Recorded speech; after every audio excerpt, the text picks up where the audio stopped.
Oh? I didn't think I would see you here. Are these two your friends? Yes, we had the fortune of meeting not too long ago. They are quite a knowledgeable and talented pair, and a pleasure to be around.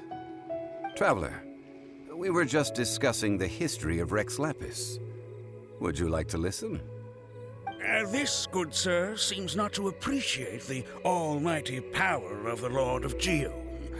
As a professional archaeologist, I'm inclined to correct some of his erroneous views. We are discussing the whereabouts of the first Mora. The first Mora?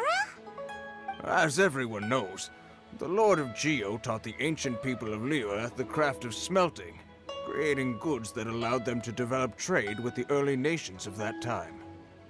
Today, Liyue holds the sole right to cast Mora in the entire continent of Teyvat. The world's very first Mora should have been cast by the hands of the Lord of Geo himself thousands of years ago. According to my research, as well as my own hypothesis, I believe that this coin of unique historical significance has been passed down secretly through the years as a kind of token. For example, perhaps the Qixing who control the Liyue use it in some kind of unknown ceremony they hold when they come to power. No. My research indicates that the first Mora coin is not such a simple thing. Mora is a catalyst. This we all know.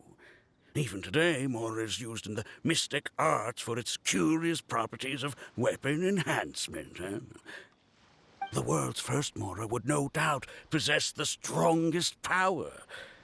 My next historical treatise will boldly expound on the newest findings from my intense decade-long research. That is, that the Lord of Geo used this original Mora as a catalyst to enhance a dagger and a sword. A dagger and a sword? Well, buy the book when it comes out to read the full story. For now, I will only reveal this. The one who finds the dagger shall become supreme in Liyue, and the one who finds the sword may be crowned Liyue's sovereign. I can't say I agree. Let us not speak of the authenticity of the dagger and sword first. But Mora and money came about simply because they are a convenient measure of a contract's value. Rex Lapis just meant for Mora to serve as a catalyst for people to exchange and trade. The world's first Mora is probably just an ordinary coin created by Rex Lapis.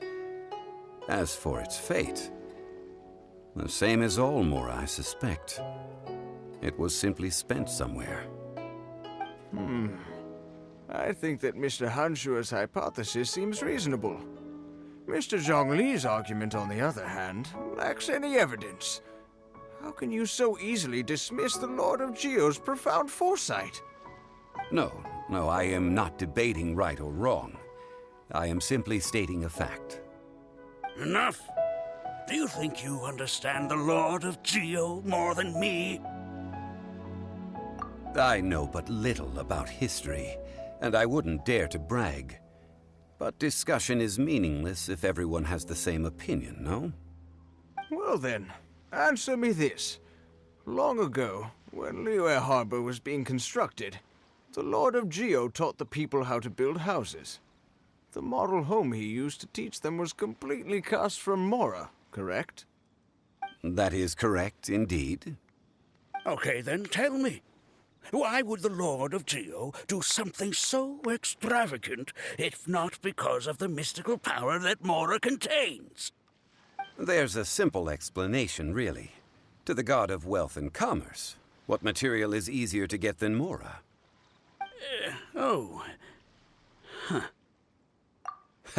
I mean, I am talking about Rex Lapis.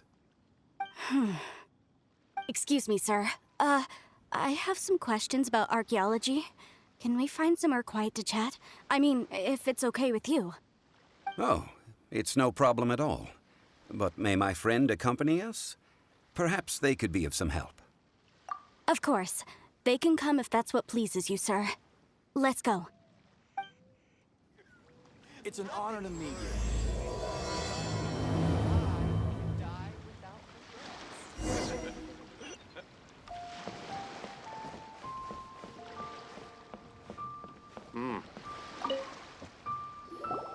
What I'm about to say is a bit disrespectful of the Lord of Geo and would draw a lot of angry looks. So it's best to discuss this somewhere quiet. Your argument just now exhibited acuteness of speech and thought. Most importantly, you don't fall for the boasting and acting of the others. You remain objective. So I have a question for you. Perhaps you will answer differently from other scholars. Do you think that all the gods that the Geo Archon killed were evil? Let's not analyze it in terms of good versus evil. Rex Lapis placed great importance on the integrity of contracts.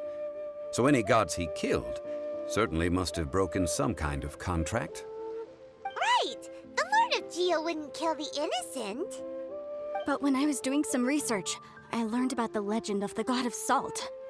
The god of salt, Havria, was a very kind god, but she encountered Morax one day in battle. Morax used a rather underhanded trick to assassinate her. What? No way! This bit of history is a long story. But you may not like the truth when you hear it. Don't worry, please tell me what you know. This event, I've already searched for answers for a long time. Quite so. I don't know where to begin. Over here, Mr. Zhongli. I've been looking for you. So you're over here all this time. Put down your weapon and stay back. Otherwise, Paimon's reporting you to the Millilith. First of all, I'm not holding a weapon.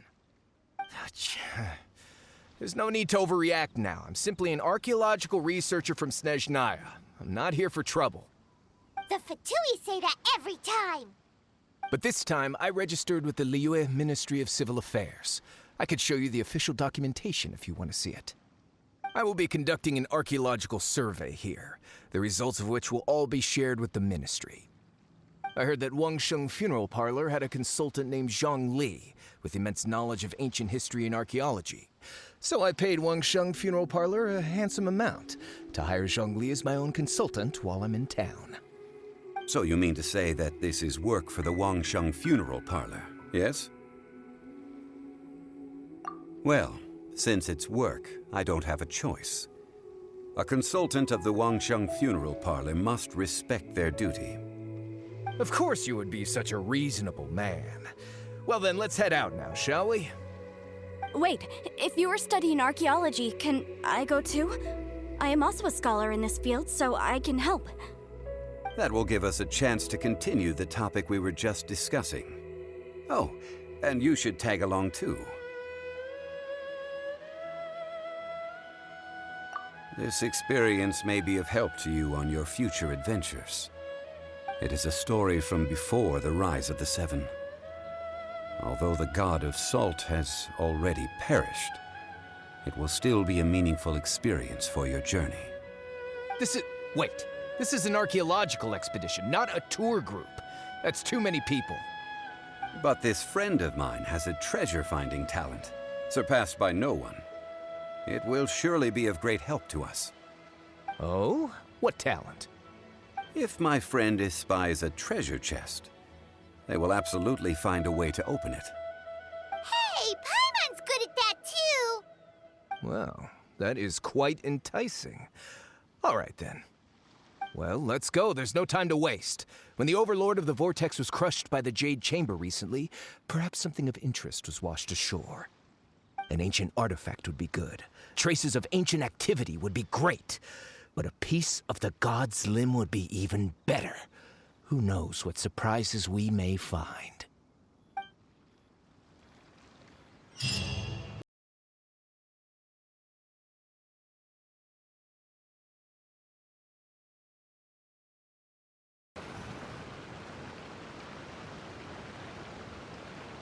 Before entering the ruin, I have a proposal that will help us prevent the kind of senseless arguing between you two that we saw at Guyenstone Forest.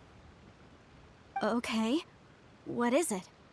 I propose you two agree upon a contract, stipulating that we alternate who gets claim to each treasure we encounter, with only one object permitted per claim. To show my sincerity, I won't be taking any treasure. This will just be between you all. Hey! Don't pass an opportunity like this up so easily! I don't agree. I mean, you want me to split the treasure with this amateur archaeologist? No, absolutely not. I don't agree either. He will only defile the precious relics left behind by the god of salt. I can't accept this. Well then, if the contract is not agreed upon, I will no longer serve as your consultant on this expedition.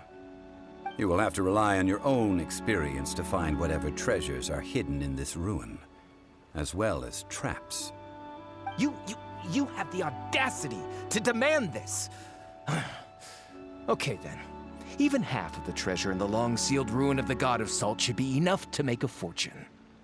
If you want me to agree upon this contract, so be it. I just have one request, Mr. Zhongli. If we discover the truth behind the God of Salt, you must judge it fairly, even if the truth harms Morax's image. I can accept this arrangement. Well then, let's go.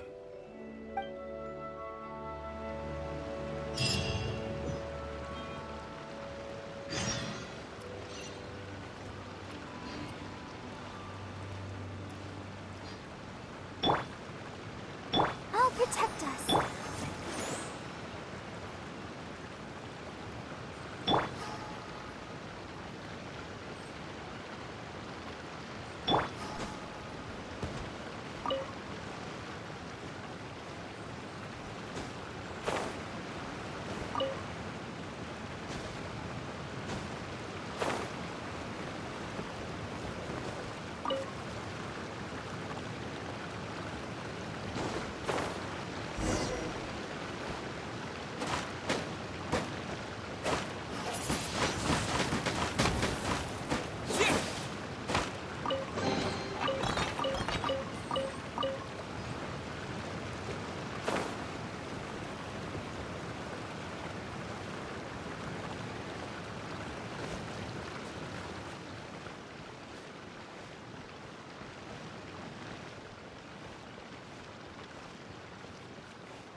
I summon thee!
Are these statues? No. The These are people. Duh. They were probably followers of the god of salt. How did they become this way? What in the world is hidden deep in this ruin?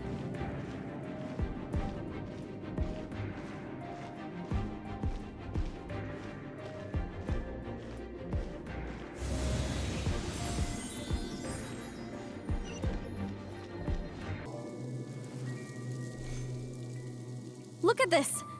It's filled halfway with salt. Oh, it just looks like a fancy salt holder. Seems like the god of salt was a god lacking in treasures. According to my knowledge, it's no ordinary vessel. Although it is only half full, it is also forever half full. That is to say, it is bottomless. What? You're saying that even if I pour the salt out, the amount inside won't change? Exactly. Able to produce endless salt. The god of salt is powerful indeed. Finally, after all that effort, I've found precious treasure. I claim this as mine.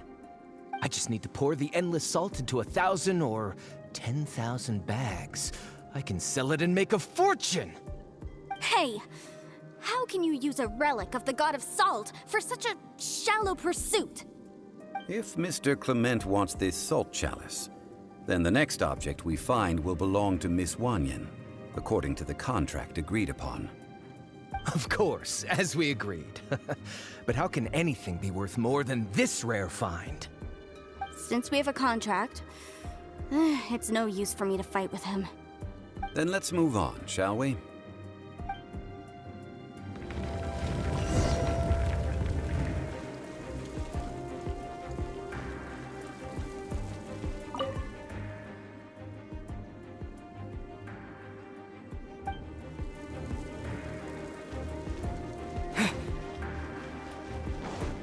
Just a simple ruler. It doesn't look to be worth anything.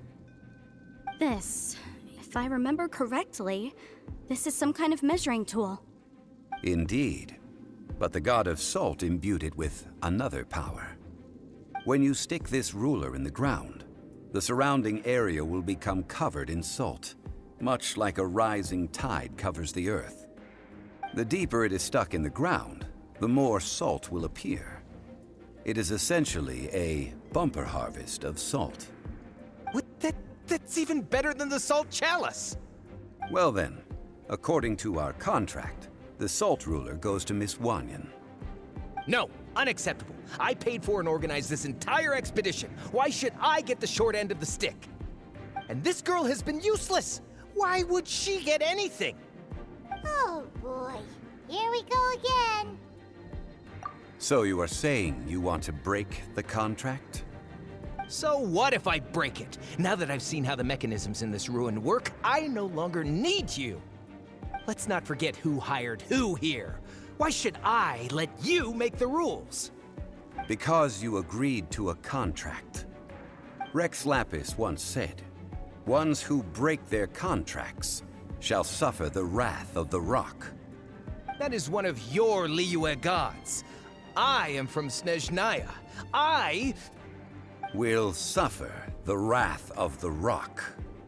You may find it rather unpleasant. Pay your dues. Oz, reveal. Nice and spicy. Let the show begin. Quake! No escape. This is order.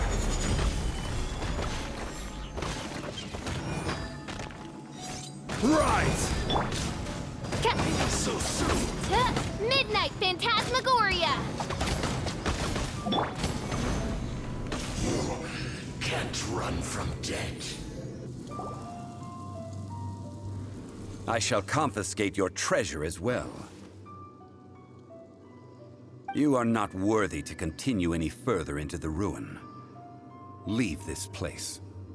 Oh, darn you! Just you wait.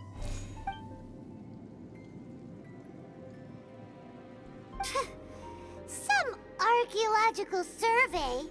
He could only pretend for so long. Yeah, good thing Paimon Clement's wrongdoing stemmed from greed, yes. But besides greed, there are many other things that may tempt us to break contracts. When people see the object of their dreams, how many are really able to control their desire and follow the contract? I think we should be honest with each other now. Huh? Be honest about what? That in truth, not a single member of this archaeological expedition came here for archaeology. Why do you say that? Miss, you lack even the most basic archaeological knowledge and can recognize naught but a few simple relics. However, you are an expert when it comes to anything regarding the god of salt. You aren't interested in archaeology or relics. What you're really interested in is the god of salt.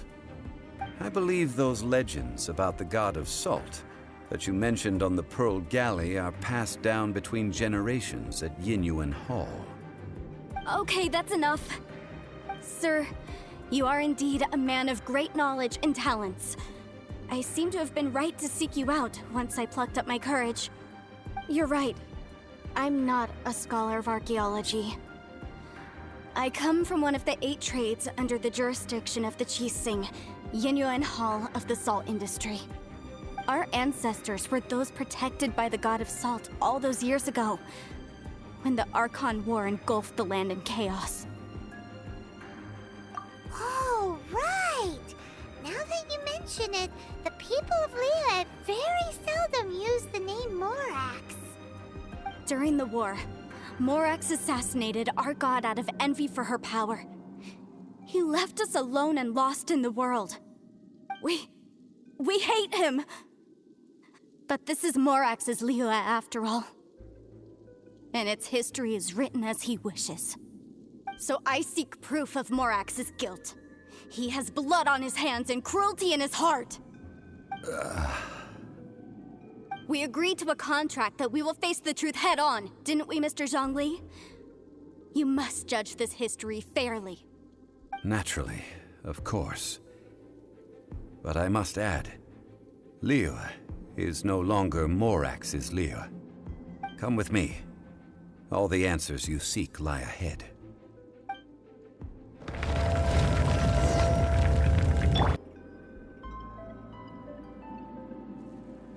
This is a sword? Aha! It's a broken sword! This is proof!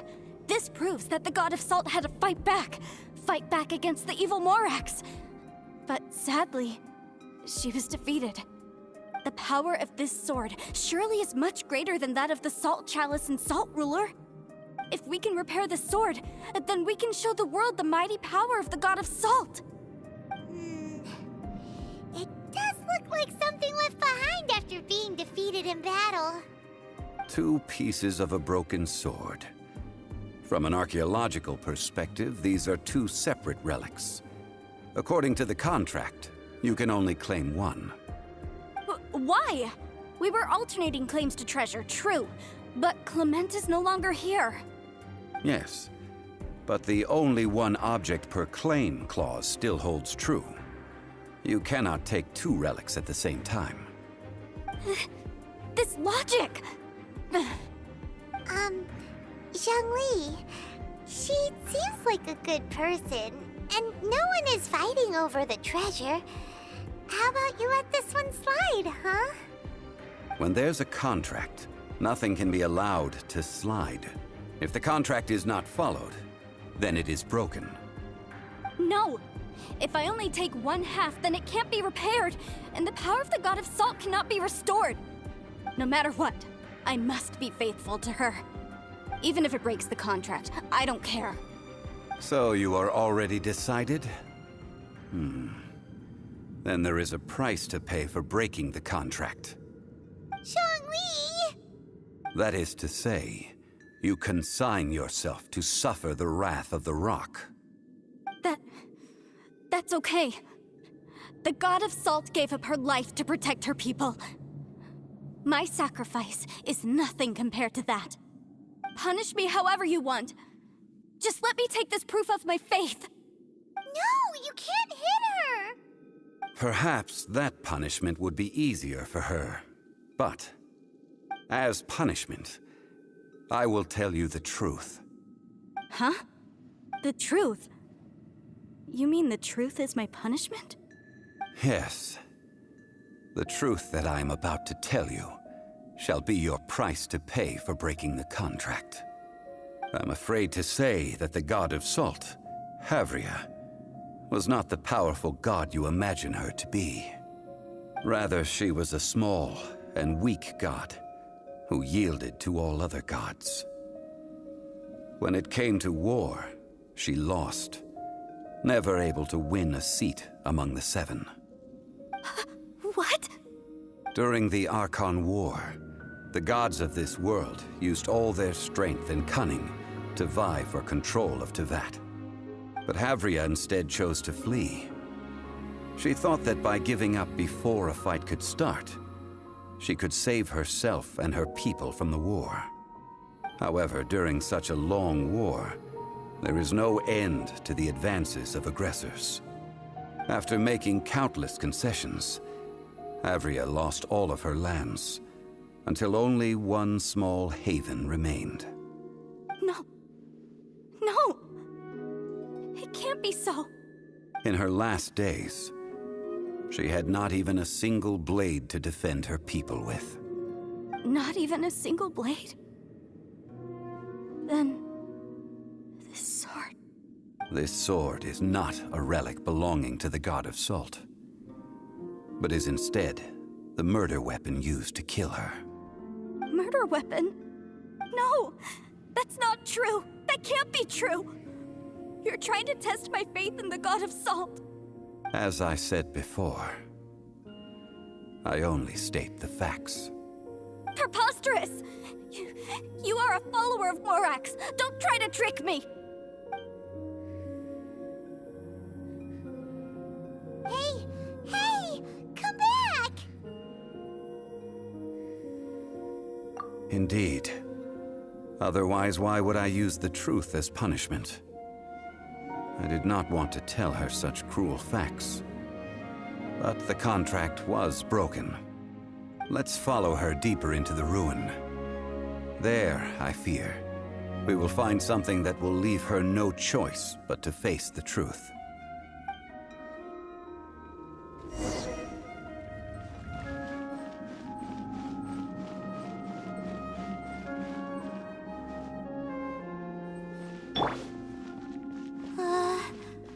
Are these statue thingies running? What will we find ahead? Salt. And betrayal.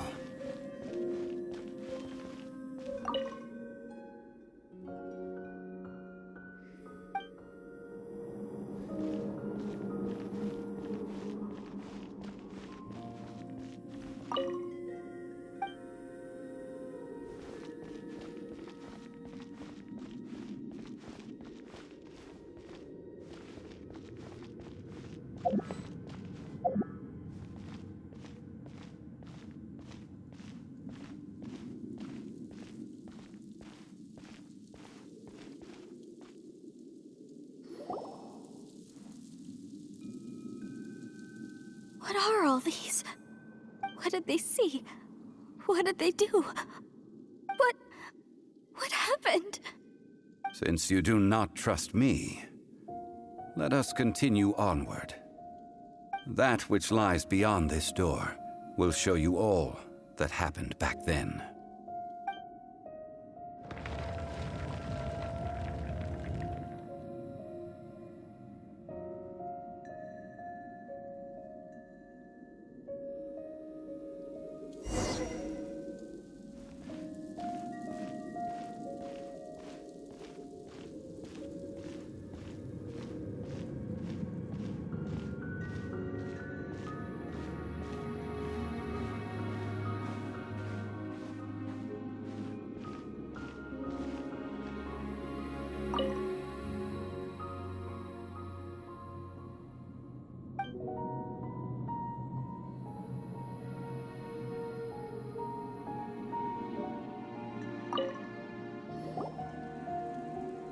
This is the scene of the crime.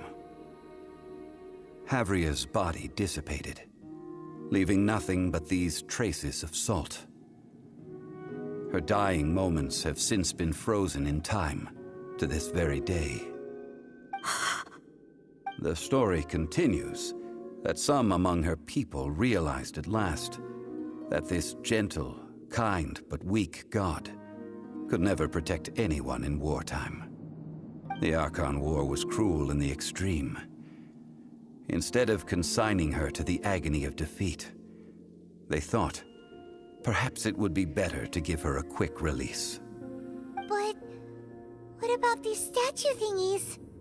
No matter how weak the god, the power that flows forth when they are slain is beyond the strength of mortal coils to bear. Those who could not flee were thus transformed. Those of her people who were untouched by this disaster left for Liyue, where they sought refuge with Rex Lapis. Their descendants feared Havria's remnants and lived in terror that she had laid upon them an eternal curse. So they risked their lives to come here, to break the sword, and offer up obeisances in hopes that her anger might be appeased. But they need not have never once resisted, even till the end, nurse hatred for her people in her heart. I shake my faith!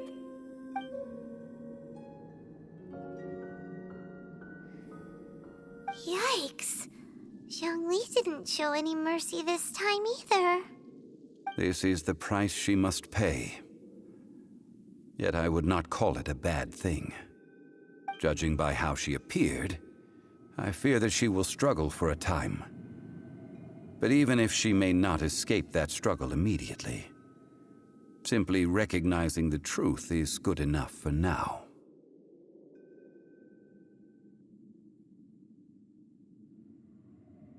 Indeed.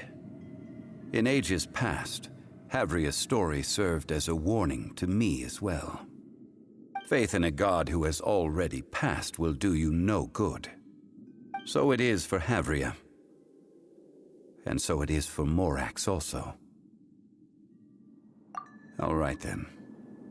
Now, would you like to accompany me in taking a trip to Guyanstone Forest? Huh? What do you want to do, Zhongli? Treading old ground, telling old stories. One cannot help but be reminded of old acquaintances.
Now, I mentioned before that many gods of old have been sealed beneath the Guyanstone Forest. The Adepti have presently handed Liyue over to mortals, and Havria's time was even further in the past. The Salt Chalice and Salt Ruler that she left behind should not return to Liyue. To leave them here is to let them slumber. And it is also a homecoming. I ended an era with my own two hands. I've always wondered how I should remember that which I ended. History records, but history may be changed. This incident proved that. Time is a mighty force, and history's twist in its flow. I need to find a better way of recording history in order to engrave its truth. Stone carvings were one such ancient method, but unchanging stone, immovable earth, even one such as myself. Someday we may all disappear. Zhongli. Therefore, I thought of you, traveler. You are one who crosses the celestial atlas, and who passes through countless worlds. If our history is engraved in your memory, it will one day accompany you into another world. As long as a traveler like you is able to record what happened, then a backup of sorts will exist for times and tides of Teyvat.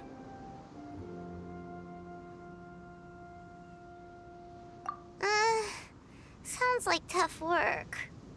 Now then, it is time that we consigned both the Salt Chalice and Salt Ruler to the sea. Huh? Why do we need to throw them into the sea?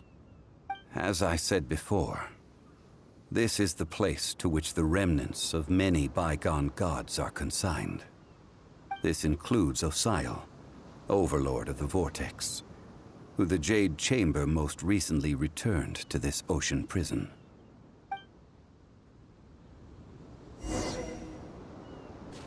Thousands of years ago, the Adepti and I fought against the turmoil that plagued every corner of this land. Guyan Stone Forest, where I sealed many gods with my spears. After so long, naught but folktales remain. Osial, you and I were foes, but our ancient grudge is but a bygone memory now.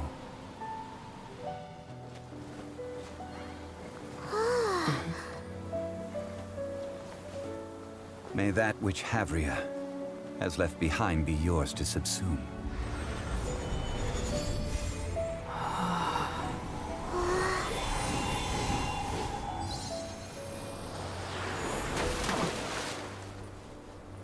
And thus another spark of divinity departs from Liyue. My legacy shall now be left to those who come after to debate.